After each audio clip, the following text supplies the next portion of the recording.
الله الرحمن الرحيم.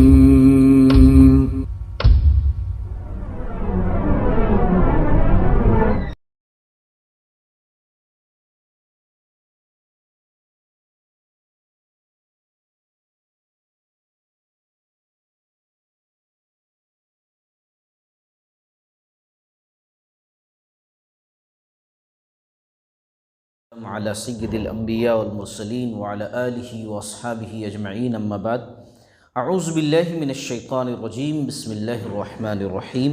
لقد کان لکم فی رسول اللہ اسوۃ حسنہ، رب اشرح لی صدری ویسر لی امری واحلل عقدۃ من لسانی یفقہوا قولی، رب زدنی علما رب زدنی علما رب زدنی علما۔ محترم حضرات، بدر کی لڑائی کے بعد پورے عرب میں مسلمانوں کا نام گونجنے لگا۔ سب لوگ یہ ماننے لگے کہ ہاں، مسلمان ایک بہت بڑی طاقت ہیں۔ جہاں پہلے کیا ہوتا تھا، کسی بھی مسلمان کو دیکھ کر کے مارتے تھے، ستاتے تھے، کوئی ویلو، کوئی اہمیت نہیں دیتے تھے، لیکن اب وہیں پر حالت یہ ہو گئی تھی کہ مسلمان بولے تو ہاں مسلمان۔ لیکن جہاں مسلمانوں کی شہرت بڑھ رہی تھی، طاقت بڑھ رہی تھی، وہاں دشمن بھی بڑھ رہے تھے۔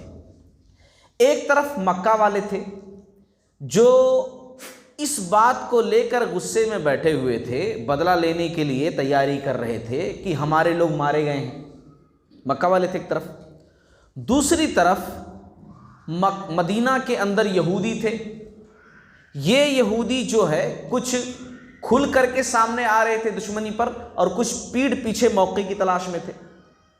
تیسری طرف مسلمانوں کے اندر بیٹھے ہوئے منافقین تھے جو ظاہر کرتے تھے کہ ہم مسلمان ہیں، آپ صلی اللہ علیہ وسلم کے پیچھے نماز پڑھتے تھے، سب کچھ مسلمانوں جیسا کرتے تھے، لیکن تھے وہ کافر ہی۔ وہ الگ مسلمانوں کو لڑانے میں، ادھر سے ادھر بات پہنچانے میں، تکلیف پہنچانے میں وہ بھی تیار بیٹھے ہوئے تھے۔ اور چوتھی طرف مدینہ کے آس پاس چھوٹے چھوٹے قبیلے تھے۔ یہ قبیلے کیسے تھے کہ ان کا ذریعہ معاش کیا تھا؟ لوٹ گھسوٹ، بس لوٹنا، ڈاکہ زنی، چوری، یہی سب۔ وہ لوگ جانتے تھے کہ اگر مسلمانوں نے ایک ریاست بنا لی اور مسلمان طاقتور ہو گئے تو یہ لوٹنے کی پرمیشن تو مسلمان نہیں دیں گے، تو آگے چل کر کے ہمارے لیے مصیبت کھڑی ہونے والی ہے۔ اسی لیے وہ لوگ الگ دشمنی لے کر بیٹھے ہوئے تھے۔ یعنی جہاں مسلمان ایک طاقت بن رہے تھے، وہیں پر مسلمانوں کے دشمن بھی بڑھ رہے تھے اور مدینہ کو گھیرنے کے چکر میں تھے۔ یہ سچویشن تھی۔ مکہ والوں کے ساتھ بدر کے بعد جو دوسری بڑی لڑائی ہوئی وہ احد کی لڑائی ہے، جس کو ہم اور آپ غزوہ احد کے نام سے جانتے ہیں، بڑا مشہور مارکا۔ اور بدر کی لڑائی سن 2 ہجری میں ہوئی ہے، احد کی لڑائی سن 3 ہجری میں ہوئی ہے۔ 1 سال کے بعد ہی وہ لڑائی ہوئی ہے، لیکن ان 1 سالوں میں بہت ساری باتیں ہوئیں۔ ان 1 سالوں میں جو اسلام کے دشمن تھے، یہود، مکہ والے، اور اسی طریقے سے اور بھی بہت سارے لوگ جو آپ صلی اللہ علیہ وسلم کو نعوذ باللہ من ذالک گالیاں دیتے تھے، برا بھلا کہتے تھے، ان کے ساتھ بھی جو ہے جھڑپیں ہوئیں، تھوڑا بہت مقابلہ آرائی ہوئی، کہیں لڑائی ہوئی، کہیں نہیں ہوئی۔ تو آج ہم انہی باتوں کے بارے میں گفتگو کریں گے۔ غزوہ بدر کے بعد، غزوہ احد سے پہلے جو چھوٹی بہت باتیں ہوئی نا، ان تمام باتوں کے بارے میں انشاءاللہ گفتگو کریں گے۔ اچھا، یہاں پر ایک اشکال کا میں جواب دینا چاہتا ہوں۔ بہت سارے لوگ، ہمارے بھائی، ایسا سوچ رہے ہوں گے کہ لڑائی لڑائی لڑائی لڑائی لڑائی، بار بار صرف لڑائیوں کا ہی تذکرہ ہو رہا ہے۔ تو دیکھیے، آپ صلی اللہ علیہ وسلم کی مدنی زندگی انہی باتوں سے بھری پڑی ہوئی ہے، اور ان باتوں کے اندر بھی ہمارے لیے ایک اسوہ ہے، نمونہ ہے۔ ہر لڑائی سے، ہر جنگ سے ہم کو معلوم ہوگا کہ آپ صلی اللہ علیہ وسلم جنگ کے اندر بھی انصاف کرتے تھے۔ ہمیں پتہ چلے گا کہ ایک مسلمان کتنا غیرت مند ہوتا ہے، ہمیں پتہ چلے گا کہ مسلمان بزدل نہیں، بہادر ہوتا ہے، ہمیں پتہ چلے گا کہ جنگ کے اندر کس طریقے سے تدبیریں اختیار کی جاتی ہیں، کس طریقے سے اللہ پر بھروسے کے ساتھ ساتھ خود عمل کرنا بھی ہوتا ہے، خود کا بھی استعمال کرنا ہوتا ہے، دماغ کا بھی استعمال کرنا ہوتا ہے، طاقت کا استعمال کرنا ہوتا ہے، یہ تمام باتوں کا پتہ چلے گا۔ اور یہ بھی معلوم ہمیں ہوگا کہ کس طریقے سے دشمنان اسلام نے ہر دور میں سازشیں کی ہیں، اسلام کے خلاف چالیں چلی ہیں، اور ہر دور میں مسلمانوں نے کس طرح جواب دیا ہے، اس کا بھی پتہ چلے گا۔ تو اسی لیے چلیے آئیے ہم آج کی بات آگے بڑھاتے ہیں۔ سب سے پہلا واقعہ جو میں بیان کروں، عمیر بن وہب اور صفوان بن امیہ کی سازش کا واقعہ۔ یہ کون سا واقعہ تھا بھائی؟ پہلے ان دونوں لوگوں کا تعارف ہو جائے، یہ کون صاحب لوگ تھے؟ عمیر بن وہب جمحی، یہ صاحب جو ہے مکہ کے رہنے والے تھے، دونوں لوگ مکہ کے رہنے والے تھے۔ عمیر صاحب بدر میں مکہ والوں کی طرف سے لڑنے کے لیے آئے تھے، بھاگنے میں کامیاب ہو گئے تھے، اور ان کے بیٹے مسلمانوں کے قبضے میں پکڑے گئے تھے، اور ابھی تک مسلمانوں کے قبضے میں تھے ان کے صاحبزادے عمیر بن وہب کے۔ اور صفوان بن امیہ، یہ صفوان بن امیہ جو ہے یہ ان کے کافی رشتہ دار بدر میں مارے گئے تھے، جو پہلے پہلوان بن کر نکلے تھے، عتبہ، شیبہ، ولید، آؤ لڑو ہم سے، ہے نا، میں نے بتایا تھا بدر کے واقعے میں، یہ انہی کے رشتہ دار تھے جو تینوں شروع میں مارے گئے تھے۔ صفوان بن امیہ کے رشتہ دار تھے وہ تینوں، باپ اور بھائی اور چاچا۔ تو یہ بہرحال یہ دونوں لوگ مسلمانوں کے خلاف جو ہے ایک دم جل بھن کر کے مکہ کے اندر بیٹھے ہوئے تھے۔ یہ دونوں لوگ ایک دن کیا ہوا، اتفاقاً کہ حتیم کے پاس، خانہ کعبہ کے پاس حتیم ہے نا، وہاں بیٹھ کر یہ دونوں لوگ بات کر رہے تھے۔ بات کرتے کرتے تذکرہ نکلا بدر کا، بدر کے دن کا تذکرہ نکلا۔ تو عمیر بن وہب جو ہے وہ کہنے لگے کہ بدر کے دن جو ہے بہت برا ہوا۔ صفوان بن امیہ کہنے لگا ہاں اتنے بڑے بڑے سردار ہمارے مارے گئے کہ دل چاہتا ہے کہ اب زندہ ہی نہ رہیں، ان سرداروں کے بعد زندگی اچھی ہی نہیں لگتی۔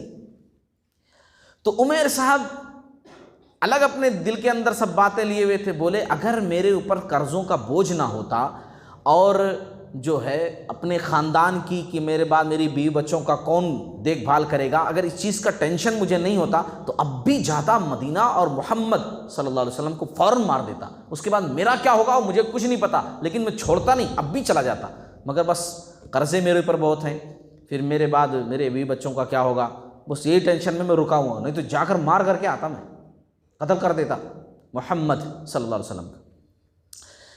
اب صفوان بن امیہ ان کے پاس پیسے کی کمی نہیں تھی، موقع اچھا دیکھا، کہا کہ دیکھو بھائی تمہاری خواہش ہے نا مارنے کی، تو چلو جتنے قرضے تمہارے اوپر ہیں اپنی طرف سے میں پھیر دوں گا، اور جہاں تک وعدہ کرتا ہوں میں تمہارے بیوی بچوں کا زندگی بھر خیال کروں گا، جو چیز میرے پاس ہوگی ایک چیز کی کمی بھی تمہارے بیوی بچوں کو نہیں ہونے دوں گا، یہ وہ وعدہ کرتا ہوں، لیکن تم کیا کرو جا کر مار کر کے آؤ۔ عمیر بن وہب بولے بالکل اچھی بات ہے، ہم دونوں کے درمیان یہ بات طے ہو گئی، یہ بات کسی اور کو آپ بتانا نہیں، میں انشاءاللہ، مطلب انشاءاللہ نہیں بولے، یہ انشاءاللہ مسلمان بولتا ہے، بولے کہ میں جو ہے جاؤں گا، ضرور جاؤں گا اور بدلہ لے کر کے آؤں گا۔ اچھا یہ صاحب گھر گئے، تلوار لیے، صرف تلوار نہیں لیے، تلوار پہ زہر بھی لگائے تاکہ اگر چھوٹا موٹا بھی وار لگے نا تو کام تمام ہو جائے اچھے سے، زہر کی وجہ سے، زخم سے نہ ہو تو زہر سے ہو جائے، زہر بھی لگائے، لگا کر کے پھر اس کے بعد تلوار وار لے کر کے نکلے مدینہ کی طرف۔ اچھا ان کو بہانہ بھی تھا مدینہ جانے کا، کیونکہ ان کا بیٹا وہاں پر تھا، تو یہ بہانہ تھا کہ میں اپنے بیٹے کو لینے جا رہا ہوں، اس لیے کوئی کچھ نہیں پوچھتا بھائی ہاں بھائی بیٹے کو لینے جا رہے ہیں، اس بہانے سے نکلے، یہ پہنچے وہاں پر۔ اچھا مسجد نبوی کے پاس جب پہنچے اور اپنی سواری روکی، عمر رضی اللہ تعالیٰ عنہ سب سے پہلے ان کو دیکھے، عمر رضی اللہ تعالیٰ عنہ انصاری لوگوں کے ساتھ تھے وہاں ٹھہرے ہوئے، دیکھے تو بولے کہ اللہ کی قسم یہ بندہ یہاں آیا ہے خیر کی نیت لے کر نہیں آیا ہے، یہ بالکل خیر کی نیت نہیں لے کر آیا ہے، میں جانتا ہوں یہ وہی بندہ ہے جو بدر والے دن ہمارے خلاف دشمنوں کو بھڑکا رہا تھا، جوش دلا رہا تھا، اور آج بھی جو یہ آیا یہاں پر خیر کی امید اس سے نہیں، مت لگاؤ، خیر اس کے پاس نہیں۔ پھر اس کے بعد جو ہے فوراً گئے، روک دیے، تم ابھی مت جاؤ مسجد کے اندر، آپ صلی اللہ علیہ وسلم اندر تھے، گئے آپ صلی اللہ علیہ وسلم کے پاس، عمر رضی اللہ تعالیٰ عنہ کہا یا رسول اللہ صلی اللہ علیہ وسلم عمیر آیا ہے، تو آپ صلی اللہ علیہ وسلم نے کہا ٹھیک ہے لے آؤ، اندر لے آؤ۔ گئے، تلوار اس کی پکڑ لی، ایسا پکڑ لیے ہے نا، مطلب تاکہ حملہ کسی پر نہ کر سکے، اب تلوار میان میں رہتی ہے، پکڑ لیا ایسا، اور اس کے بعد انصاری لوگوں سے بولے کہ ہمیشہ محتاط رہنا، یہ کبھی بھی کچھ نقصان پہنچا سکتا ہے آپ صلی اللہ علیہ وسلم کو، اسی لیے محتاط رہنا، ہوشیار رہنا۔ آپ صلی اللہ علیہ وسلم کے پاس پہنچے، آپ صلی اللہ علیہ وسلم نے دیکھا کہ عمر رضی اللہ تعالیٰ عنہ پکڑ کر ان کو رکھے ہوئے ہیں، آپ صلی اللہ علیہ وسلم نے کہا عمر چھوڑ دو، جانے دو، چھوڑ دو۔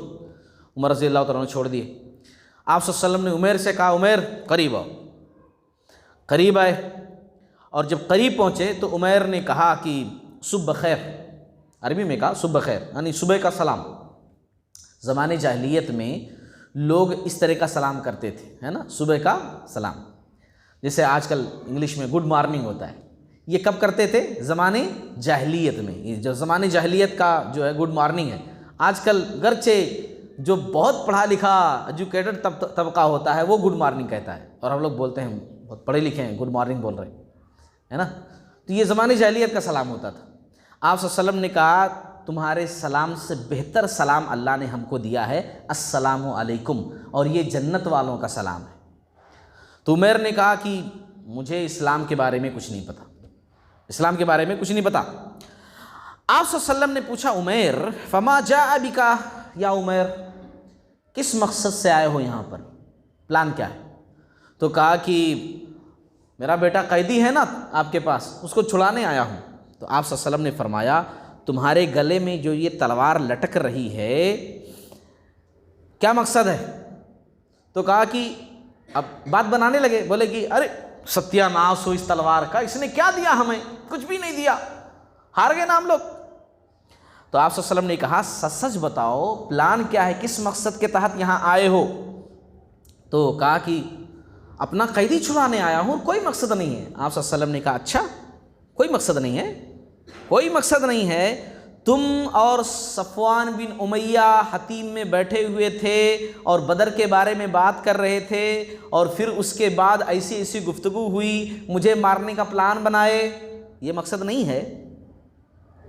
اتنا سننا تھا کہ عمیر کہنے لگے کہ میں اس بات کی گواہی دیتا ہوں کہ آپ اللہ کے سچے رسول ہیں، کیونکہ آج تک ہم نے آپ کی کوئی بات نہیں مانی، ہم وحی کے منکر تھے، آپ کی رسالت کے منکر تھے، لیکن اس بات کا تذکرہ جو آپ نے ابھی کیا میرے سامنے، میں اور صرف صفوان تھے، کوئی تیسرا تھا ہی نہیں، نہ میں نے کسی سے کہا اس واقعے کو، نہ صفوان نے کہا کسی سے اس واقعے کو، ضرور یہ بات آپ کو اللہ تعالیٰ نے بتائی ہے۔ اب مجھے یقین ہو گیا ہے کہ آپ کے پاس وحی آتی ہے، اور وحی آتی ہے تو آپ اللہ کے سچے رسول ہیں۔ میں آج مسلمان ہوتا ہوں اور کلمہ پڑھ کر کے وہیں پر مسلمان ہو گئے۔ جو جان لینے آئے تھے جان دینے والے بن گئے، ہے نا، جان دینے والے بن گئے۔ اور پھر ادھر جو ہے صفوان جس نے بھیجا تھا مارنے کے واسطے، وہ لوگوں سے خوشی خوشی چل چل کر بیان کر رہا تھا، لوگوں تھوڑا صبر کرو، بہت بڑی خبر آنے والی ہے مدینہ سے، بہت بڑی خبر آنے والی ہے، اتنی بڑی خبر آنے والی ہے کہ خوش ہو جاؤ گے، بدر کا زخم بھر جائے گا، بس تھوڑے دن انتظار کر لو، بہت بڑی خوشی آنے والی ہے۔ اس کے بعد خوشی کیا پہنچی کہ عمیر مسلمان ہو گئے، ہے نا، جسے پہاڑ گر پڑا اس کے اوپر، بولا آج کے بعد میں عمیر سے کبھی بات نہیں کروں گا، کیونکہ سوچا کچھ اور تھا، ہو کچھ اور گیا۔ اچھا عمیر رضی اللہ تعالی عنہ مکہ واپس گئے، ایسا نہیں کہ مدینہ رہ گئے، مکہ واپس گئے اور دعوت و تبلیغ کا کام کرتے تھے۔ ہاں یہ وہی عمیر ہیں کہ جب شروع میں لوگ اسلام قبول کر رہے تھے، لوگوں کو اتنا مارتے تھے، اتنا ستاتے تھے کہ پوچھو مت، لیکن اب جب خود مسلمان ہو گئے تو مکہ کے اندر جا کر ڈنکے کی چوٹ پر اسلام کا کام کر رہے تھے، اور چونکہ جو ہے طاقتور تھے تو کوئی بولنے کی جرت بھی نہیں کرتا تھا۔ ان کے ذریعے سے بہت سارے لوگ اسلام قبول کیے، عمیر رضی اللہ تعالیٰ عنہ کے ذریعے سے۔ اچھا اب میں یہ ساری باتیں اس لیے بیان کر رہا ہوں کہ دیکھو بدر کے بعد ایسے سچویشن ہوئے، ایسے حالات ہوئے، اس پر میں بات کر رہا ہوں۔ ایک واقعہ اور بھی سنیے۔ مدینہ کے اندر ایک خاتون تھی اسماء بنت مروان، اسماء بنت مروان، اس کے شوہر کا نام یزید بن زید تھا، خطمی قبیلے سے، یہ عورت ایسی تھی کہ بہت میں کہوں گا گندی عورت. آپ صلی اللہ علیہ وسلم کو ہمیشہ برا بھلا کہنا. اشعار کا بڑا شوق تھا اس کو. اشعار کہتی اور آپ صلی اللہ علیہ وسلم کی ہمیشہ برائی, ہمیشہ برائی. آپ صلی اللہ علیہ وسلم بہت برداشت کرتے, عورت سمجھ کر کے بہت جھیلتے. اتنی غلیظ تھی یہ عورت کہ حیض آلود کپڑے جا کر مسجد میں پھینک دیتی. اب آخر آدمی کب تک برداشت کرے. آخر کار جو ہے یہ کون سے قبیلے کی تھی؟ خطمی قبیلے سے. خطمی قبیلے میں سب سے پہلے اسلام قبول کرنے والے عمیر بن عدی رضی اللہ تعالیٰ عنہ تھے, اور یہ اس قبیلے کے امام تھے. یہ نابینا تھے, ان کو دکھائی نہیں دیتا تھا, لیکن یہ سب باتیں سن کر کے ان کو بہت غصہ آتا تھا کہ میں جس قبیلے کا امام ہوں, اس قبیلے کی عورت اتنی گندی ہمارے نبی کو گالی دیتی ہے. اب ایک مسلمان کو کیسے برداشت کی کوئی ہمارے نبی کو ایسا برا بلا کہ ان کو ایک دن برداشت نہیں ہوا, جا کر مار دیا اس کو. نبینا صحابی تھے, جا کر کے مار دیا. اور پھر اس کے بعد جو ہے آپ صلی اللہ علیہ وسلم کے پاس آئے اور کہا کہ میں نے ایسا کر دیا ہے. تو آپ صلی اللہ علیہ وسلم نے کہا تم پر کوئی گناہ نہیں, تم نے ٹھیک کیا ہے ایسی عورت کو مار کر کے. وہ اس لائق تھی کہ اس کو ختم کیا جائے, تم نے ٹھیک کیا, بہت اچھا کیا اس کو مار کر کے. اور پھر اس کے بعد عمر رضی اللہ تعالیٰ عنہ ان کو دیکھ کر کے بولے, مطلب ایسا خوش ہوتے ہوئے, ہے نا, جسے بولتے ہیں دوست احباب میں ہنسی مذاق چلتا ہے, خوش ہوتے ہوئے بولے لوگوں سے, لوگوں دیکھو اس اندھے کو دیکھو جو رسول کی رسالت کے لیے اتنی بڑی ہمت کر دیا. یہ دیکھو اس شخص کو دیکھو لوگوں. تو آپ صلی اللہ علیہ وسلم نے کہا آج کے بعد ان کو نابینا مت کہو, بلکہ ان کو بصیر کہو, دیکھنے والا کہو. گرچہ یہ نابینا لیکن پھر بھی بصیر کہو. ان کا لقب اس دن سے بصیر پڑ گیا. بصیر پڑ گیا دیکھنے والا, حالانکہ وہ دیکھنے والے نہیں تھے, وہ تو اندھے تھے. آپ صلی اللہ علیہ وسلم جب بھی بعد میں ان کی عیادت کرنے کے لیے جاتے تو لوگوں سے کہتے چلو بصیر کے پاس جا کر کے آئیں گے. آپ صلی اللہ علیہ وسلم ایسا کہتے چلو بصیر کے پاس جا کر کے آئیں گے, حالانکہ وہ تھے اندھے. تو اس واقعے کے بعد ان کا لقب ہی بصیر پڑ گیا. اسی طریقے سے ایک اور گستاخ تھا, گستاخ رسول, کعب بن اشرف. یہ یہودی تھا, نسلاً دیکھا جائے تو یہودی نہیں تھا. اس کا باپ جو تھا وہ عربی تھا, لیکن یہودی عورت سے شادی کیا تھا, اسی لیے یہ اس وقت یہودی تھا. کعب بن اشرف, ماں جو ہے یہودی تھی. اچھا, یہ ایسا شخص تھا جو اسلام کے کٹر خلاف, بڑا دولت مند تھا اور خوبصورت بھی بہت زیادہ تھا. عرب میں اس کی خوبصورتی کی مثال دی جاتی تھی. لوگ ایسا مثال دیتے تھے فلاں شخص بڑا خوبصورت ہے. اور مالدار اتنا تھا کہ اس کے پاس خود کا قلعہ تھا, بہت بڑے قلعے, مضبوط قلعے میں بنائے ہوئے خود کے قلعے میں جو ہے رہتا تھا. یہ جب بدر والے دن اس نے خبر سنی کہ مسلمان جیت گئے, کافر ہار گئے, اس کو بڑا غصہ آیا کہ مسلمان کیسے جیت گئے. مسلمانوں کو گالیاں دینے لگا, برا بھلا کہنے لگا. اور صرف اتنا ہی نہیں, فوراً مکہ گیا, مکہ جا کر لوگوں کو بھڑکایا کہ تمہارے لوگوں کو ایسا کیا گیا, تم زندہ کیسے ہو, تمہیں انتقام لینا چاہیے, ویسا کرنا چاہیے. بھڑکایا بھی جا کر کے. اور پھر اس کے بعد جو ہے اتنا جو ہے یہ غلط انسان تھا کہ مالدار تھا, تو جو یہود کے علماء تھے نا, یہود کے عالم, ان کو وظیفہ دیتا تھا مہینے پہ. اچھا, اس کے پاس یہودی علماء وظیفہ لینے کے لیے آئے, تو اس نے کہا کہ تم لوگ عالم ہو, بتاؤ کہ محمد صلی اللہ علیہ وسلم, محمد کے بارے میں تمہاری کیا رائے ہے. تو وہ یہودی عالم کہنے لگے کہ جو ہماری کتابوں میں لکھا ہوا ہے کہ ایک نبی آئیں گے, وہ وہی نبی ہیں. کیا بولے وہ لوگ؟ یہ وہی نبی ہیں, محمد صلی اللہ علیہ وسلم. اچھا, یہ جواب اس کو اچھا نہیں لگا. اس نے کہا اچھا ٹھیک ہے, تو تم لوگ مل گئے ہو مسلمانوں سے, 1 روپیہ بھی نہیں تمہیں, جب آؤ, بھگا دیا, نہیں دیتا ہوں. اب یہودی علماء ہے نا, اب شرم کی بات ہے, ایسے علماء ہمارے اندر بھی آ گئے ہیں. یہودی علماء وہ لوگ بولے کہ اب روپیہ پیسہ تو مل نہیں رہا ہے, تو گئے پھر سے بات پلٹا دیے. بولے کہ وہ لوگ, ہم لوگ جلد بازی میں آپ کا جواب دے دیے تھے, دراصل یہ وہ نبی نہیں ہیں, یہ وہ نبی نہیں ہیں جو ہماری کتابوں کے اندر جن کی صفات بیان کی گئی ہے. تو یہ جواب اس کو اچھا لگا. کعب بن اشرف کو کہا ہاں اب ٹھیک بولے ہو, بالکل وظیفہ لے کر جاؤ, ہے نا. یعنی کہنے کا مطلب کیا ہے کہ یہ واقعہ میں اس لیے بیان کر رہا ہوں کیونکہ دیکھیں کتنا مطلب مسلمانوں کے خلاف تھا یہ. جب حد سے زیادہ ہو گیا، آپ صلی اللہ علیہ وسلم نے کہا کہ کون ہے کہ جو اس شخص سے مجھے نجات دے، ہمیشہ دشمنی پر اتر آیا ہے، گالی گلوچ کر رہا ہے، ہمارے دشمنوں کو بھڑکا رہا ہے، امن خراب کر رہا ہے، کون ہے جو نجات دے، اس کو ختم کرے۔ چنانچہ کچھ صحابہ اٹھے، محمد بن سلمہ، عباد بن بشر، ابو نائلہ، حارث بن اوس، ابو عفص بن جبر۔ یہ کون لوگ تھے؟ کعب بن اشرف کے رشتہ دار لگتے تھے۔ محمد بن مسلمہ یہ بھی دور کے رشتہ دار میں آتے تھے، اور ابو نائلہ جن کا نام سلکان تھا یا سلامہ تھا، یہ اس کے دودھ شریک بھائی تھے۔ یہ لوگ اٹھے اور بولے یا رسول اللہ صلی اللہ علیہ وسلم، ہم جو ہے اس کا جواب ہم دیں گے، گرچہ یہ کرنا آسان نہیں، اپنے قلعے میں رہتا ہے، اس کے بندے ہیں، قلعے میں جانا بڑی مشکل بات ہے، لیکن پھر بھی ہم لوگ جو ہے تیار ہیں، جان کی بازی لگا دیں گے، اس دشمن رسول کا خاتمہ کریں گے، کیونکہ یہ بہت زیادہ ہو گیا، صبر سے باہر ہو گئی یہ چیز۔ چنانچہ آپ صلی اللہ علیہ وسلم سے محمد بن مسلمہ رضی اللہ تعالیٰ عنہ نے ایک چیز کی پرمیشن مانگی، کہا یا رسول اللہ صلی اللہ علیہ وسلم، جا تو رہے ہیں لیکن آپ کے خلاف بھی دو چار باتیں بولیں گے، ہم دل سے تو نہیں چاہ رہے ہیں آپ کے خلاف کچھ بولنا، لیکن اس کے سامنے ذرا اس کا دوست بننے کے لیے کچھ نہ کچھ بولیں گے، تو اس کی پرمیشن ہے کہ نہیں؟ تو کہا آپ صلی اللہ علیہ وسلم نے ہاں ٹھیک ہے جاؤ، جیسا بھی کرو یہ کام تمام کرو۔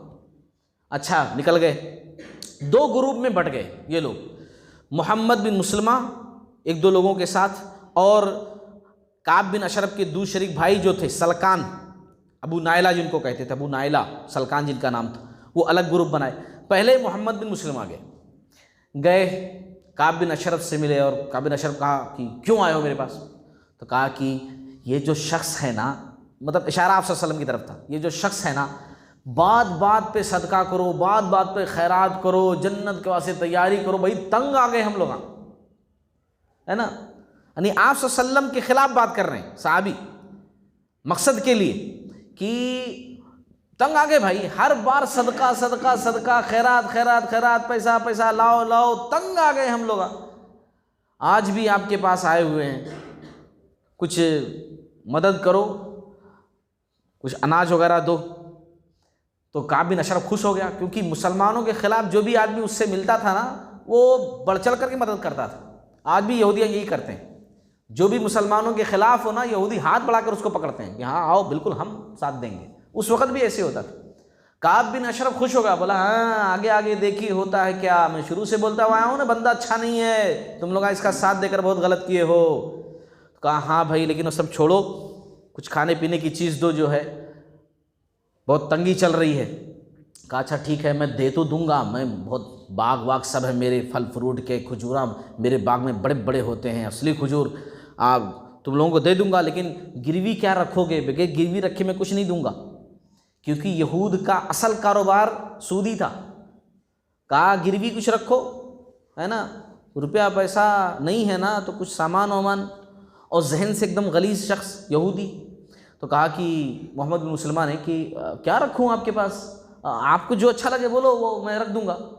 تو کہا کہ اپنی عورتوں کو میرے پاس گروی رکھ دو، نعوذ باللہ من ذالک۔ محمد بن مسلمہ بولے کہ کیسے، آپ اتنے خوبصورت ترین شخص ہیں، اپنی عورتوں کو آپ کے پاس گروی رکھ دوں؟ نہیں نہیں یہ اچھی بات نہیں۔ تو کہا اچھا ٹھیک ہے اپنے بیٹوں کو رکھ دو، بچوں کو میرے پاس گروی رکھ دو۔ تو کہا بڑے ہو کر بچے کیا سوچیں گے کہ اناج کے واسطے میرے باپ نے گروی رکھ دیا تھا۔ تو کہا پھر کیا رکھو گے؟ کہا ایسا دیکھو، ہم لوگوں کو سب سے پیاری چیز کیا ہوتی ہے؟ ہمارے ہتھیار۔ ہم جائیں گے اور اس کے بعد ہتھیار لے کر کے آئیں گے، آپ کے پاس گروی رکھ دیں گے اور پھر اناج لے کر کے جائیں گے۔ کہا ہاں ہاں ٹھیک ہے ٹھیک ہے بالکل ٹھیک ہے۔ اور کہا کہ دیکھو ہم ہی صرف نہیں، اندر سے بہت سارے لوگ آپ سے ملنا چاہتے ہیں، آپ کے حامی ہیں، محمد صلی اللہ علیہ وسلم کے خلاف ہیں، بہت سارے لوگ آپ سے ملنا چاہتے ہیں۔ اچھا یہ سب بول کر کے انہوں تو چلے گئے۔ اس کے بعد پھر کون آئے؟ ابو نائلہ سلکان جن کو کہتے ہیں، یہ دو شریک بھائی تھے کعب بن اشرف کے۔ تو آتے ہی آواز دی، کعب بن اشرف خوش ہو گیا، ارے دودھ شریک بھائی آیا ہوا، کیسے آنا ہوا بھائی؟ تو انہوں بھی ویسے بولے بھائی ان سے تنگ آ گئے ہم لوگ، بہت پریشانی ہے، تم تو مالدار شخص ہو، آرام سے رہ رہے ہو قلعے کے اندر، ہم لوگ دیکھو پریشان، ہمارے خلاف تمام کے تمام لوگ متحد ہو گئے ہیں، کب ہماری حالت خراب ہو جائے پتہ نہیں ہے، دشمن اتنے زیادہ ہیں۔ تو کعب بن اشرف خوش ہوگا، کہا ہاں اب بات سمجھ میں آ رہی ہے نا، جو میں بہت پہلے بولا تھا تم لوگوں کو کہ مت ساتھ دو محمد صلی اللہ علیہ وسلم کا، مگر تم لوگ مانے نہیں تھے، اب سمجھ میں آ رہا نا کہ انہوں کتنے غلط ہیں، نعوذ باللہ من ذالک۔ تو محمد بن مسلمہ نے بھی بات کی، انہوں نے ابو نائلہ نے بھی بات کی کہ میں بھی آپ کے پاس آیا ہوں قرضہ وغیرہ لینے کے لیے۔ تو کہا آپ کیا گروی رکھو گے؟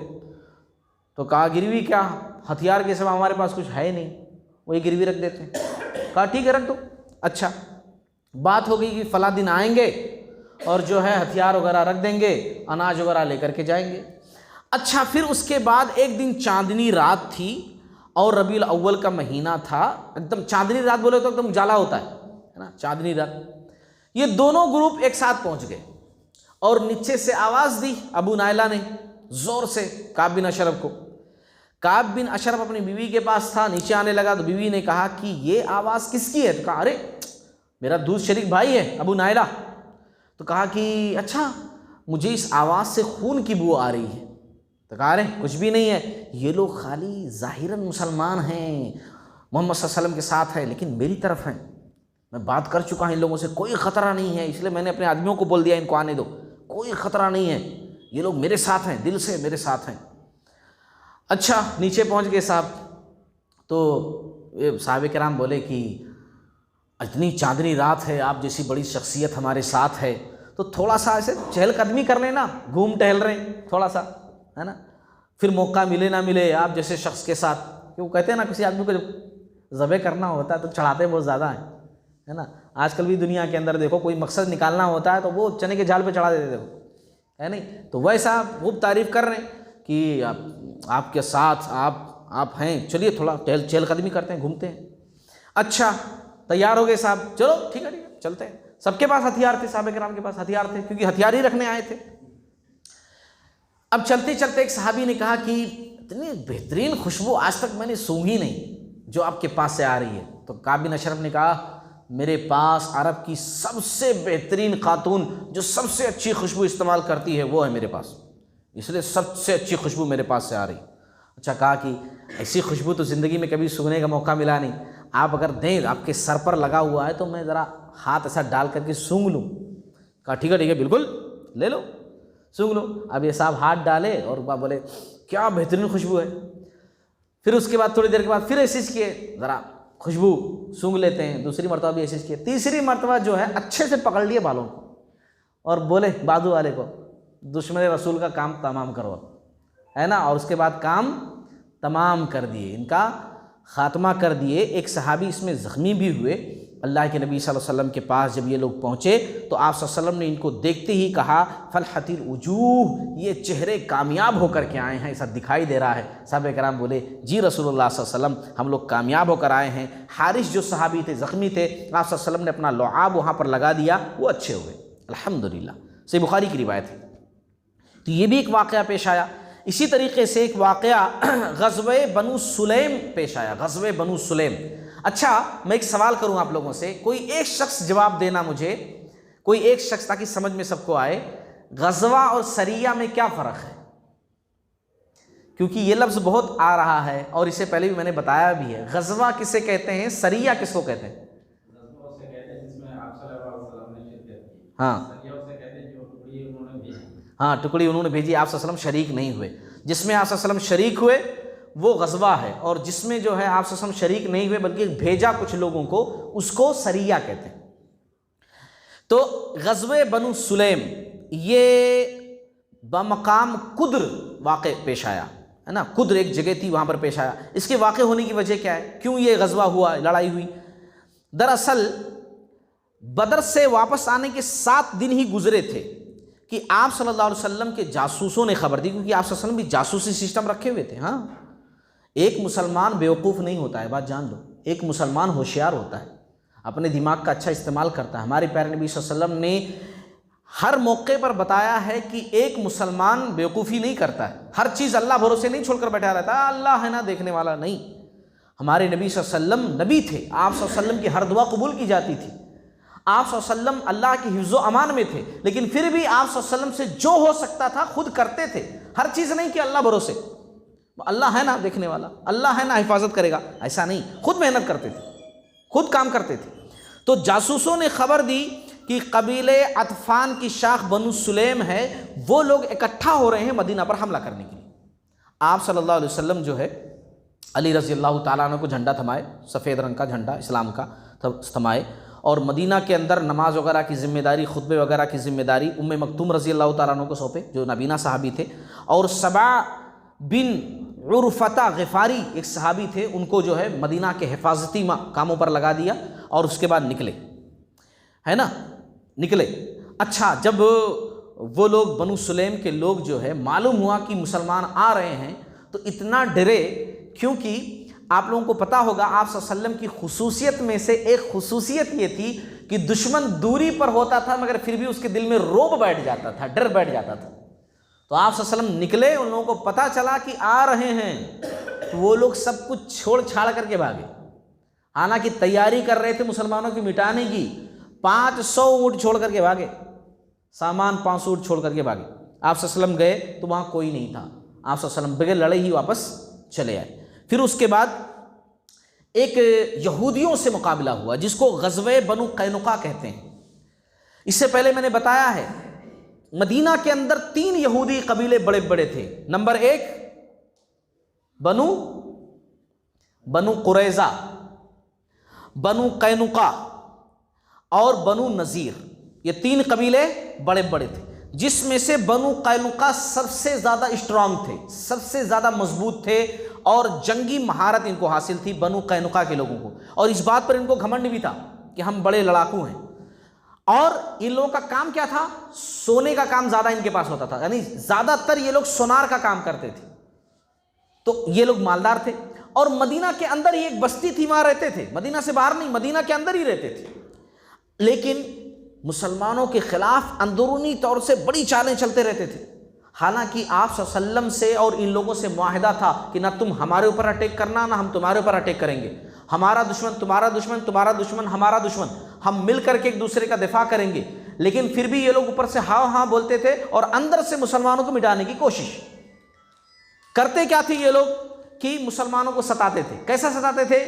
مسلمان سے پیسے لے کر کے، پیسے دینے میں ستاتے، جھوٹی خبریں پھیلاتے، مسلمانوں کے متعلق لوگوں کے ذہنوں میں شکوک و شبہات ڈالتے، چپکے چپکے مسلمانوں کی ہر باتیں مکہ والوں تک پہنچاتے۔ یہ سارے کام یہ لوگ کر رہے تھے، اور خاص طور سے مسلمانوں کو آپس میں لڑوانے کے لیے نا یہ لوگ تو ہمیشہ کوشش میں لگے رہتے۔ ایک واقعہ سناؤں آپ لوگوں کو۔ ایک دن ہوا کیا کہ اوس اور خزرج یہ وہی لوگ ہیں جو انصاری کہلائے مسلمان ہو کر کے، ورنہ اسلام سے پہلے اوس اور خزرج ایک دم کٹر دشمن تھے، اتنے کٹر دشمن تھے کہ جنگ بعاث ایک لڑائی ہوئی ہے، اوس کے سردار بھی مارے گئے تھے اور خزرج کے بھی سردار مارے گئے تھے، اور اب اسلام لا کر کے وہی دونوں قبیلے اتنے بھائی بھائی بن گئے کہ آپس میں بیٹھ کر کے ایک جگہ پر مدینہ کے اندر خوشی خوشی باتیں کر رہے ہیں۔ وہاں سے شاس بن قیس نام کا ایک بوڑھا یہودی گزرا، یہ منظر دیکھ کر کے وہ جل بھن گیا کہ کل جن کو ہم لڑواتے تھے آپس میں اور اپنی روٹی سینکتے تھے، اپنا فائدہ کرتے تھے، ادھر لڑواتے تھے پیسہ دیتے تھے، ادھر لڑواتے تھے پیسہ دیتے تھے، ادھر ہتھیار بیچتے تھے ادھر ہتھیار بیچتے تھے، ہمارا دھندا اچھا چل رہا تھا، دونوں کو لڑواتے تھے، آج اسلام قبول کر کے یہ لوگ آپس میں اتنے جگری بن گئے ہیں کہ دیکھو 2 سردار کے بیٹے بھی اس میں موجود ہیں، جبکہ دونوں کے باپ ایک دوسرے کی لڑائی میں مارے گئے ہیں، مگر پھر بھی آج اسلام قبول کر کے اتنے بھائی بھائی بن گئے لوگ۔ چنانچہ اس نے کیا کیا، ایک نوجوان کو بلایا، یہودی نوجوان کو، اور کہا کہ جا کر کے اس مجلس میں نا جنگ بعاث کا تذکرہ چھیڑو، وہ لڑائی جو زمانے جاہلیت میں ہوئی تھی اوس اور خزرج میں، جن میں دونوں فریق کے سردار مارے گئے تھے، اور اس مجلس کے اندر دونوں کے بیٹے بیٹھے ہوئے تھے۔ چنانچہ اس نوجوان نے جا کر کے چھیڑ دیا جنگ بعاث کا، کہ جنگ بعاث کیا لڑائی تھی، اور تمہارے بابا کو مارے تھے نا، دیکھو ایسا، تمہارے بابا کو مارے تھے نا ایسا۔ اب اس میں ظاہر سی بات ہے عرب کے لوگ خون گرم، ہاں مارے تھے، وہ لوگ بھی جوش میں آنا شروع ہو گئے، مارے تھے ہاں مارے تھے۔ اب اس میں تو میں ہم تم، تو اس میں بات آگے بڑھ گئی، یہاں تک کہ بات ایسی ہو گئی کہ چلو پھر سے لڑ لیتے ہیں، پھر دیکھتے ہیں کہ کون قبیلہ زیادہ طاقتور ہے، چلو حرہ کے مقام پر میں بھی چلتا ہوں تم بھی چلو، دونوں لڑ کر کے مقابلہ کر لیتے ہیں کون قبیلہ طاقتور ہے۔ بات یہاں تک پہنچ گئی مسلمانوں کے اندر، اور کروانے والے کون؟ یہودی۔ دونوں حرہ کے مقام پر پہنچ بھی گئے، اوس کے لوگ خزرج کے لوگ، آؤ اوس کے لوگوں، آؤ خزرج کے لوگوں، تلواریں نکل گئیں. آپ صلی اللہ علیہ وسلم کو خبر ہوئی. آپ صلی اللہ علیہ وسلم بھاگے بھاگے پہنچے وہاں پر. آپ صلی اللہ علیہ وسلم نے کہا پہنچ کر کے اللہ اللہ میرے ہوتے ہوئے جاہلیت کی پکار کہ تم آؤ تم آؤ تم آؤ. میرے ہوتے ہوئے ابھی کل ہی کی بات ہے کہ میں نے تم لوگوں کو اکٹھا کیا, اللہ نے اسلام جیسی نعمت سے تم کو سرفراز کیا, تمہیں عزت دی, جاہلیت سے تم کو نکالا, اور آج جاہلیت کا اثر پھر تمہارے اوپر دکھائی دے رہا ہے. اسلام میں ہوتے ہوئے ایسی حرکت تم لوگ کر رہے ہو. جب آپ صلی اللہ علیہ وسلم نے ایسی باتیں کی تو انہیں ہوش آیا اور ان کو سمجھ میں آیا کہ یہودیوں نے ایسا کیوں کیا ہمارے ساتھ. فوراً وہ لوگ گلے ملے, معافی مانگے کہ بھائی جوش میں آ گئے تھے, معاف کر دو. ہے نا, ایک مسلمان ایسے ہی ہوتا ہے, غلطی کا احساس ہوتی ہے فوراً رفع دفع, فوراً گلے ملے. اور پھر اس کے بعد یہودیوں کی چال سمجھ گئے. اللہ تعالیٰ نے قرآن میں اس سچویشن کے حساب سے آیت بھی نازل کی. سورہ آل عمران ہم پڑھیں گے, آیت نمبر 100 سے لے کر 105 تک. تو اللہ نے کہا ہے اس میں, یا ایھا الذین آمنوا ان تطیعوا فریقا من الذین اوتوا الکتاب یردوکم بعد ایمانکم کافرین. اے ایمان والو, اگر تم اہل کتاب کے ایک فریق کی بات مانو گے تو وہ تمہارے ایمان لانے کے بعد تمہیں کافر بنا کر چھوڑیں گے. ان کی بات مانو گے نا تو کافر بنا دیں گے تمہیں, ان کی بات مت سنو. اللہ تعالیٰ نے تنبیہ کی. آپ صلی اللہ علیہ وسلم نے یہ بات جان کر کے بھی نظر انداز کیا, معاف کیا کہ چلو بھائی ہمارا ان کا معاہدہ ہے, چھوڑو جانے دو. مگر آپ صلی اللہ علیہ وسلم جو ہے ان کو سمجھانے کے لیے گئے. کن کو؟ بنو قینقاع کو, جنہوں نے ایسا سازش کرنے کی کوشش کی تھی. سمجھانے کے لیے گئے اور پھر اس کے بعد آپ صلی اللہ علیہ وسلم نے ان لوگوں کو اکٹھا کیا اور سمجھایا اور کہا, اے یہودیوں کی جماعت, اسلام قبول کر لو, اسلام کے دامن میں آ جاؤ. کیوں ایسی حرکتیں کر رہے ہو؟ تم لوگوں نے آج جو کیا ہے, تم بھول گئے مکہ والوں کا انجام کیا ہوا جنہوں نے اللہ اس کے رسول سے دشمنی کی. پھر تم ایسی سازشیں کیوں کر رہے ہو؟ اچھا, ان لوگوں کو سمجھنا چاہیے کہ نبی آ کر سمجھا رہے ہیں, اتنی بڑی غلطی ہم نے کی, ایک قسم کا معاہدہ سمجھ لو توڑا ہم نے سازش کر کے, مگر پھر بھی یہ کچھ نہیں کہہ کر خالی سمجھانے کے لیے آئے ہیں, اس بات کو سمجھنا نا. ان لوگوں نے جواب کیا دیا, وہ سنو. ان لوگوں نے کہا آپ کا مقابلہ ان لوگوں سے ہوا تھا جو لوگ لڑنا نہیں جانتے تھے, ہم سے مقابلہ کریے, پتہ چل جائے گا اصلی مرد کون ہے نا, اصلی مرد کون ہے, ہم سے مقابلہ کیجئے تب پتہ چل جائے گا آپ کو. یہ الفاظ کیا تھے؟ کھلم کھلا سمجھ لیجئے کہ جنگ کی دعوت. یہی ہوا نا کہ چیلنج کر رہے ہیں, جنگ کی دعوت دے رہے ہیں. مگر پھر بھی آپ صلی اللہ علیہ وسلم نے غصہ پی لیا, صحابہ کرام نے غصہ پی لیا, پھر بھی نظر انداز کیا کہ چلو معاہدہ ہمارا تھا. لیکن ان لوگوں نے اتنی بڑی غلطی کی جو نظر انداز کرنے کے قابل نہ تھی. ان لوگوں نے غلطی کیا کی کہ ایک خاتون جو ہے بنو قینقاع کے بازار میں گئی, مسلم خاتون بنو قینقاع کے بازار میں. وہ لوگ سونار کا کام کرتے تھے نا, تو اس غرض سے ایک دکان پر وہ بیٹھی, ایک یہودی سونار کے پاس. اچھا, اس نے کیا کیا کہ ان کے نیچے والے کپڑے کو پیچھے سے اوپر والے کپڑے سے باندھ دیا جبکہ وہ بیٹھی ہوئی تھی. اب جب وہ اٹھیں گی تو ظاہر سی بات ہے نیچے والا کپڑا اڑ جائے گا. جب وہ اٹھی تو کپڑا ان کا اڑ گیا, بے پردہ ہو گئی. وہ مارے شرم کے چیخ ماری بیچاری ہو. ایک مسلمان وہاں پر تھے, وہ ان کی غیرت جوش میں آئی, انہوں گئے دوڑ کر کے اس یہودی کو مار دیے کہ تم نے مسلم خاتون کے ساتھ ایسی بیہودہ حرکت کیوں کی. اب وہ مسلم اس کو مار دیے تو وہ پورے جتنے تھے وہاں پر یہودیاں, وہ پورے مل کر ان کو مار دیے, مسلمان کا قتل کر دیے. آپ صلی اللہ علیہ وسلم کو جب اس بات کی اطلاع ملی تو آپ صلی اللہ علیہ وسلم نے کہا کہ اب برداشت سے باہر ہے, اب نہیں برداشت ہوتا, اب صبر نہیں. اوپر سے اللہ کا حکم لے کر جبریل امین بھی آ گئے. سورہ انفال کی آیت ہے, آئے اللہ تعالیٰ کا حکم. اللہ کا حکم تھا کہ اور اگر آپ کو کسی قوم کی طرف سے خیانت کا خوف ہو, بدعہدی کا خوف ہو, تو برابر کی سطح پر منہ توڑ جواب دیجئے ان کا. اگر وہ بدعہدی کر رہے ہیں تو منہ توڑ جواب دیجئے, بے شک اللہ خیانت کرنے والوں کو پسند نہیں کرتا.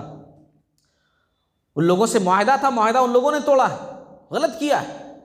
آپ صلی اللہ علیہ وسلم نے ابو لبابہ بن عبد المنذر ایک صحابی تھے, ذمہ داری مدینہ کی سونپی, اور پھر اس کے بعد حمزہ رضی اللہ تعالیٰ عنہ کو علم دیا, اور پھر اس کے بعد نکلے ان سے مقابلہ کرنے کے لیے. جو لوگ بول رہے تھے نا, چیلنج کر رہے تھے کہ ہم سے مقابلہ کریے تب پتہ چل جائے گا اصلی مرد کون ہے, آپ صلی اللہ علیہ وسلم نکلے. جب نکلے نا تو ڈر کی وجہ سے یہ لوگ اپنے اپنے قلعوں میں چھپ گئے.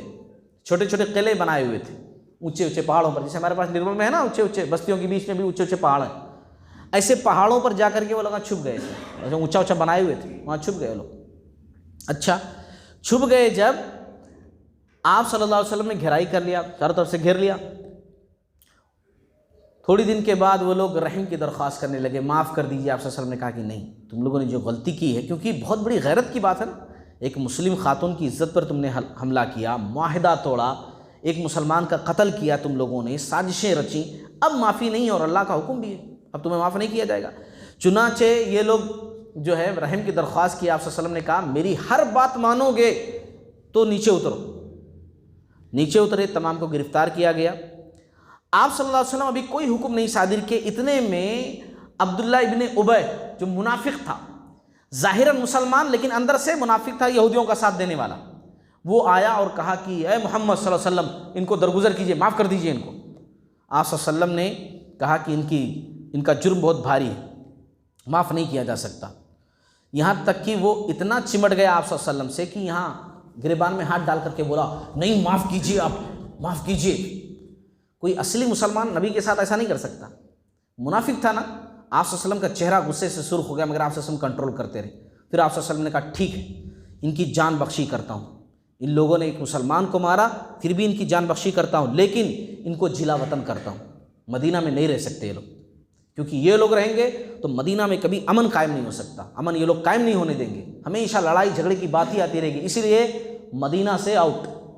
چنانچہ وہ تمام کے تمام جو ہے نکل کر کے شام کے علاقے کی طرف چلے گئے، اور قدرتی موت ایک ایک کر کے اکثر اس میں سے مر گئے، اللہ نے سب کو ہلاک کر دیا۔ بنو قینقاع کے اکثر لوگ جو اپنے آپ کو 30 مار خاں بولتے تھے کہ ہم ہی ہیں، ہم سے مقابلہ کرو تب پتہ چل جائے گا کہ اصلی مرد کون ہے، اللہ تعالیٰ نے ایک ایک کر کو تمام کو سزا دی اور سب ہلاک ہو گئے۔ یہ لوگ کہاں جا کر بسے تھے؟ شام کے علاقے میں سطح مرتفع کے پاس، سطح مرتفع کے پاس جا کر یہ لوگ بسے تھے، اور اللہ نے ایک ایک کر کے تمام لوگوں کو وہاں پر ہلاک کر دیا۔ اچھا، ایک واقعہ اور بھی پیش آیا۔ واقعہ کیا تھا؟ غزوہ سویق، ایک غزوہ ہوا، غزوہ سویق اس کا نام ہے۔ یہ غزوہ دراصل دیکھا جائے تو ابو سفیان سے ہوا۔ ابو سفیان بعد میں مسلمان ہوئے رضی اللہ تعالیٰ عنہ، لیکن اس وقت مسلمان نہیں تھے۔ ابو سفیان بدر کی لڑائی میں تھے یا نہیں تھے؟ کوئی بتائے گا مجھے؟ بتاؤ، ابو سفیان بدر کی لڑائی میں تھے؟ نہیں۔ پھر کیا تھا ان کا بدر میں؟ ہاں، قافلے کے لے کر کے نکل گئے تھے۔ یہ سمجھ لیجئے کہ یہ قافلے کی وجہ سے تو آپ صلی اللہ علیہ وسلم نکلے تھے مدینہ سے، اور پھر انہوں ہوشیاری کر کے نکل گئے تھے، اور ابو جہل آ گیا تھا، پھر لڑائی ہوئی تھی۔ تو یہ وہی ابو سفیان ہیں، بعد میں مسلمان ہوئے رضی اللہ تعالیٰ عنہ۔ تو ابو سفیان جو جنگ بدر میں اتنی بھیانک شکست ہوئی نا کافروں کی، یہ نظر مان لیے، قسم کھا لیے کہ جب تک مسلمانوں سے بدنہ نہ لے لوں تب تک میں نہاؤں گا نہیں۔ اب یہ پتہ نہیں کون سا قسم تھی ان کی، نہاؤں گا نہیں، نہ تیل کا استعمال کروں گا، ہے نا، نہاؤں گا نہیں، میں غسل نہیں کروں گا۔ اچھا، اب ظاہر سی بات ہے ان کو جلدی تھی، اسی لیے نظر مانی تھی ایسی چیز کی، بھئی کہ آدمی کو زیادہ ضرورت پڑتی ہے کہ آدمی غسل کرے تاکہ جلد سے جلد میں بدلہ لے سکوں، لیکن بدلہ کوئی چانس نہیں نظر آ رہا تھا۔ تو انہوں کیا کیے کہ 200 سواروں کو تیار کی، اور 200 سواروں کو تیار کر کے اور دور سے گھوم کر کے، مدینہ والے راستے کو نہیں لیے، دور سے گھوم کر کے مدینہ سے تقریباً 5 کلومیٹر 10 کلومیٹر دور رک کر کے اکیلے رات میں یہودیوں کے پاس آئے۔ اچھا، یہودیوں کے پاس آئے، ایک یہودی کے پاس گئے تو اس یہودی نے جو ہے دروازہ نہیں کھولا، کیونکہ مسلمانوں کا ڈر تھا کہ بھائی یہ معاہدہ توڑنے جیسا ہو جاتا، ابھی بنو قینقاع کے لوگوں کا کیا حال ہوا، میرا بھی حال وہی ہوتا، نہیں میں نہیں دروازہ کھولتا۔ لیکن ایک جو ہے سردار تھا بنو نذیر کا، سلام بن مشکم، وہ بھی یہودی تھا، اس نے کہا آؤ، ویلکم، آؤ، کھانا وانا کھلایا اور مسلمانوں کی کمزوریاں بتائیں، اگر مدینہ پر اٹیک کرنا ہے تو کہاں سے کر سکتے ہو، کیا کر سکتے ہو، پورا انفارمیشن اس نے دیا، اس یہودی نے۔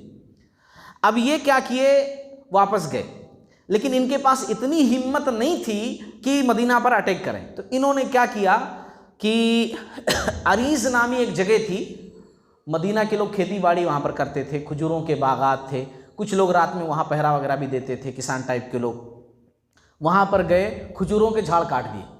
یہ کون سا بدلہ؟ کھجوروں کے جھاڑ کاٹ دیے، اور وہاں پر 2 لوگ تھے، 2 مسلمان، ان کا قتل کر دیے، اور قتل کر کے واپس پلٹے۔ آپ صلی اللہ علیہ وسلم کو اطلاع ملتی ہی آپ صلی اللہ علیہ وسلم مسلمانوں سے کہا فوراً نکلو ان کو پکڑنے کے واسطے۔ آپ صلی اللہ علیہ وسلم تیزی سے نکلے، لیکن اس سے ڈبل اسپیڈ جو لوگ بھاگ رہے تھے مکہ والے، وہ لوگ جو ہے کھانے پینے کے لیے ستو رکھتے تھے، کیونکہ ستو خراب نہیں ہوتا، کہیں بھی پانی ملے گھول کر پی جاؤ، طاقتور غذا بھی ہے، اور کہیں بھی آپ استعمال کر لے سکتے ہو، چلتے چلتے بھی استعمال کر لے سکتے ہو پانی ڈال کر کے، تو ستو رکھتے تھے۔ عربی میں ستو کو سویق کہتے ہیں. کیا کہتے ہیں؟ سویق. جب یہ لوگ بھاگنے لگے اور دیکھے کہ مسلمان پیچھا کر رہے ہیں، ان سے ڈبل اسپیڈ سے بھاگنا ہے، تو جو سواریوں پر ان کی چیزیں تھیں وہ سب پھینکنے لگے تاکہ سواری ہلکی ہو جائے، اسپیڈ بھاگے. تو یہ ستو کے تھیلے بھی رکھے ہوئے تھے، وہ تھیلے بھی اٹھا کر کے پھینکنا شروع کیے اور پھینک کر کے جلدی جلدی بھاگ لیے. اسی وجہ سے اس غزوے کا نام غزوہ سویق ہے، ستو والا غزوہ ہے نا. اس میں جو ہے ستو پھینک کر کے بھاگے تھے، اسی لیے اس غزوے کا نام غزوہ سویق ہے. آپ صلی اللہ علیہ وسلم بولے چلو دشمن تو نہیں ملا، بھاگ لیے. آپ صلی اللہ علیہ وسلم صحابہ کرام کو بولے ستو کے تھیلے اٹھا لو، کھانے کی چیز ہے، اللہ نے یہی سہولت دیا ہمارے لیے. مسلمان ستو کا تھیلا اٹھا کر لے کر کے چلے گئے اور یہ لوگ جو ہے بھاگ گئے. اس میں بھی لڑائی نہیں ہوئی، صرف پیچھا کیے ہے نا. اس کے بعد ایک غزوہ ہوا، غزوہ ذی امر. ذی امر اس لیے کہتے ہیں کیونکہ ذی امر نامی مقام پر ہوا، امر نامی مقام پر ہوا. محرم سن 3 ہجری میں یہ لڑائی ہوئی ہے، بالکل شروع میں. بنو ثعلبہ اور محارب، یہ 2 قبیلے تھے، مدینہ پر اٹیک کرنے کی پلاننگ کر رہے تھے. آپ صلی اللہ علیہ وسلم کے جاسوسوں نے خبر دی، آپ صلی اللہ علیہ وسلم وقت سے پہلے ان کے پاس پہنچ گئے 450 لوگوں کے ساتھ. وہ لوگ جب دیکھے کہ مسلمان آ گئے ہیں، اس سے پہلے ہی وہ لوگ پہاڑوں کی چوٹیوں پر جا کر چھپ گئے. اور لوگ اتنی ہوشیاری کیے تھے کہ پہلے ہی اپنے بیوی بچے اور جانور وغیرہ سب کو وہاں منتقل کر دیے تھے پہاڑ پر. بس جیسے مسلمان پہنچے، لوگ بھاگ کر کے فوراً پہاڑ پہ چڑھ گئے. آپ صلی اللہ علیہ وسلم وہاں ٹھہرے تھے، 1 مہینہ تک نیچے ٹھہرے ہوئے تھے. یہ لوگ اترتے کہ نہیں اترتے، اترو تب بتاتے ہیں. لیکن وہ لوگ وہیں پر چھپے ہوئے تھے، اوپر ہی. اوپر جانا ڈینجر تھا. تو آپ صلی اللہ علیہ وسلم دیکھتے تھے کہ وہ لوگ جو ہے ادھر ادھر گھوم رہے ہیں، وہاں موجود ہیں، پہرا دے رہے ہیں، سب کچھ دکھائی دے رہا تھا. مگر آپ صلی اللہ علیہ وسلم اوپر گئے نہیں، وہ لوگ نیچے آئے نہیں، لڑائی نہیں ہوئی. لیکن ایک واقعہ ہوا، وہ واقعہ سنا کر اپنی بات ختم کرتا ہوں. واقعہ یہ ہوا کہ آپ صلی اللہ علیہ وسلم ایک دن بھیگ گئے بارش میں، بہت تیز بارش ہوئی، بھیگ گئے. آپ صلی اللہ علیہ وسلم قضاء حاجت کے لیے گئے تھے، اچھا خاصا بھیگ گئے. اچھا دن کا سمے تھا. آپ صلی اللہ علیہ وسلم کیا کیے، اوپر کا لباس نکال کر کے، نچوڑ کر کے، پھر اس کے بعد ایک جھاڑ پر ایسا کر دیے ہے نا، تاکہ وہ سوکھ جائے، اور جھاڑ کے نیچے بیٹھ کر کے ٹیک لگا کر کے آرام کرنے لگے کہ یہ کپڑا سوکھ جائے گا، پھر کپڑا پہن کر کے پھر جاؤں گا. اور مسلمانوں سے کافی دور تھے آپ صلی اللہ علیہ وسلم، کافی دور تھے، مسلمان نہیں دیکھ سکتے تھے آپ صلی اللہ علیہ وسلم کو. لیکن اوپر سے پہاڑ سے وہ لوگ یہ سب دیکھ رہے تھے کہ نبی جو ہے مطلب محمد صلی اللہ علیہ وسلم وہ ایک دم دور ہیں لوگوں سے، تنہا تنہا اکیلے ہیں. تو ان لوگوں نے کیا کیا، ایک بندے کو بھیجا ہے نا. دعشور نام کا ایک بندہ تھا، بڑا پہلوان تھا، بہت قبیلے کا بڑا پہلوان آدمی مانا جاتا تھا. اس کو بھیجے کہ جاؤ تمہارے لیے اچھا موقع ہے، انہوں آرام کر رہے ہیں اور ان کے ساتھیاں بہت دور ہیں، ختم کر کے آ جاؤ. چنانچہ وہ آیا، نیچے اترا، آپ صلی اللہ علیہ وسلم کی تلوار وہیں رکھی ہوئی تھی، اٹھایا اور کہا کہ آپ کو کون بچائے گا. گردن پر رکھ دیا تلوار، کون بچائے گا آپ کو. آپ صلی اللہ علیہ وسلم نے آنکھیں کھولی اور اطمینان سے کہا اللہ تعالیٰ، اللہ بچائیں گا. اچھا یہ سنتے ہی وہ ایک دم ہیبت میں آ گیا. نبی نے کہا اللہ بچائیں گا، اتنا بھروسہ، ہیبت میں آ گیا. اتنے میں جبریل بھی آ گئے. جبریل جو ہے اس کے اس پر سینے پر ایک دھکا مارے زور سے، جا کر دور گرا نا، فٹ بال جیسے. پھر اس کے بعد آپ صلی اللہ علیہ وسلم نے وہ تلوار اٹھائی اور کہا بتاؤ اب تم کو کون بچائے گا، اب تم کو کون بچائے گا. اب وہ تو اللہ کو مانتا نہیں تھا کہ وہ بھی کہہ دے کہ مجھے بھی اللہ بچائیں گا. چنانچہ آپ صلی اللہ علیہ وسلم کی اس یقین کو دیکھ کر کے وہ کلمہ پڑھ کر کے مسلمان ہو گیا ہے نا، کلمہ پڑھ کر کے مسلمان ہو گیا. اب یہاں میں ایک بات بتانا چاہتا ہوں کہ ایسا ہی ایک واقعہ اور بھی پیش آیا ہے، بالکل سیم ٹو سیم واقعہ ہے، بس اس کے اندر یہ ہے کہ اس میں بندہ مسلمان نہیں ہوا ہے، بندہ مسلمان نہیں ہوا ہے. غزوہ ذات الرقہ سے آپ صلی اللہ علیہ وسلم جب واپس آ رہے تھے، صحیح بخاری کی حدیث ہے، اس کا ایک واقعہ ہے کہ اس میں بھی سیم واقعہ پیش آیا ہے. اس میں آدمی تھا غوث بن حارث نام تھا، اور اس میں دعشور نام کا تھا. یہ مسلمان ہوا تھا لیکن اس میں وہ بندہ مسلمان نہیں ہوتا. کبھی کبھار اکثر ہم دیکھتے ہیں کہ دونوں واقعات مل جاتے ہیں، تو آپ لوگ ذہنوں میں رکھیے کہ 2 الگ الگ واقعات ہیں، یہ دونوں ایک ہی واقعات نہیں ہیں. ایک میں بندہ مسلمان ہوا اور ایک میں مسلمان نہیں ہوا. باقی باتیں بھی ہم انشاءاللہ اگلے قسط میں رکھیں گے. اللہ تعالیٰ ہم تمام لوگوں کو کہنے سننے سے زیادہ عمل کرنے کی توفیق عطا فرمائے.